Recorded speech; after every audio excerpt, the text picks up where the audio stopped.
Ikigira gatanu cohindura ubuzima bwawe mu mwaka nugusuzuma ivyo uvyuka urakora mu gitondo. Mbega ukora iki iyo wikanguye mu gitondo? Mbega ikintu uhera ku bwa mbere ni icyahe mu buzima bw'iwawe? Ndagura mu kijenda gwa ikaze Jeff Habyarimana nkuko vyama. Ukaba uri mushasha cyangwa utarabikora wifuza kudutera intege, gira subscribe ngaha hepfo kugira ngo ubone ama video menshi tumaze gukora, hama active na cloche de notification wumve ibiganiro twama dukora.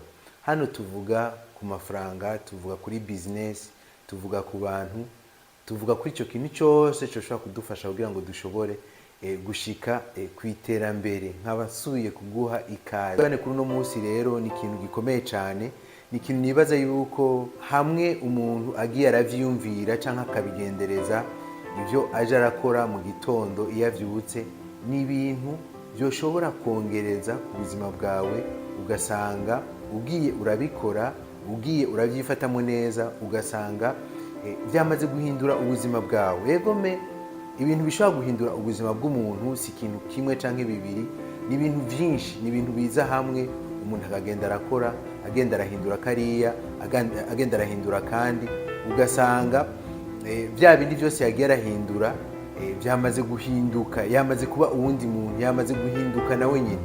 Hanyuma umwaka uheze ukagira bilan ukavuga ati kumbe bya bindi bamwe baravuga nivyo, bya bindi bamwe baravuga kumbe birafasha. Kuri uno munsi rero ikibazo kiragira kiti mbega ni ikintu icyahe uzinduka urakora mu gitondo iyo wikanguye, iyo Imana yakuvyuye yakongeye ubundi munsi wo kubaho. Rero ikintu uzinduka urakora ni ikintu gikomeye cyane, kuko ikintu uzinduka urakora ni ikintu muza kugumana umunsi wose, ni ikintu uza kuguma wiyumvira ko, ni ikintu kiza kugufasha canke kiza kugirira nabi. Kubera ni ikintu watanguriye ko kubona mu gitondo, ni ikintu wavyukiye. Hano rero abantu benshi cyane kuva aho internet iziriye, ikintu ca mbere abantu benshi bavyuka bakora nukuraba muri telefone yabo,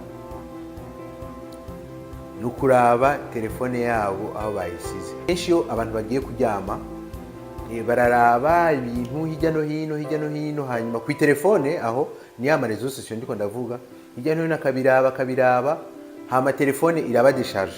Kenshi na kenshi telefone zaba décharge, avuga ati okay, I'm going to sleep. Kwa atacho ufise ndi ukore, reka njyame. Kwa telefone izimye agaca ajyama. Mugabo ikintu yamanza kwiyasira imbere yo kuryama nuko telefone iza kuba iri kwira charginga, kugira ngo ejo mu gitondo azovyuke araraba telefone, azovyuke araraba makuru kuri ya marezo sosiyo nyene. Rero ngomba ndakubwire ikintu kimwe kuri ano marezo sosiyo. Mu bisanzwe iyo uvyutse ugatora telefone ukaraba ya marezo sosiyo turiko turavuga, ukaraba kuri Facebook, TikTok, Instagram canke ibindi, nagomba ndakubwire yuko 99% y'ibintu bashira ku marezo sosiyo ni ibintu bigusamaza, ni ibintu uraraba ikintu ukabwiye muri iki, urumva ntuba stable. Rero kenshi na kenshi iyo uvyutse ukagenda kuri ya marezo sosiyo, ikintu uraba muri giki nuko ugiye kuri WhatsApp usanga abagenzi bawe bakwandikiye, nuko ugiye kuri WhatsApp uraba amasitati y'abantu bagiye nko muri vacances, ushobora gusanga bapostinze ibishasha byo mu gitondo canke bapostinze kugira ngo urabe amasitati y'abantu.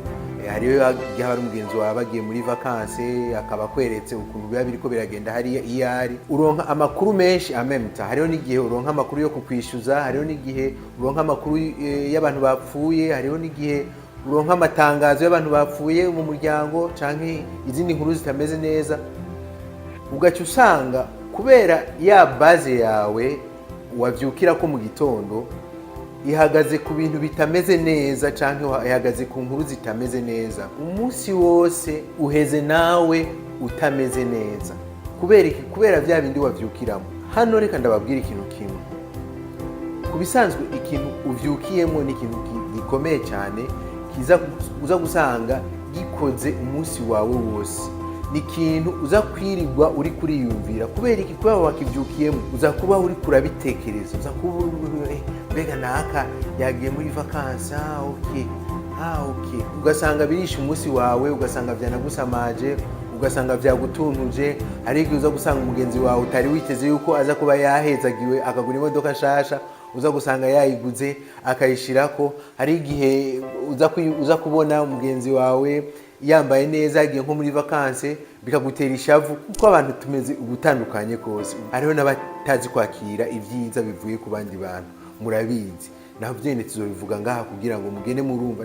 Nibaza tutabivuga, nibaza ko twabivuze. Rero iyo uvyukiye mu telefone, nta kintu ciza amarezo sosiyo adufitiye, nta kintu ciza biza kukubwira, ahubwo gusa ico bikora vyica umunsi wawe, ugasanga umunsi wawe umeze nabi. None vyogenda gute kugira ngo duhinduke?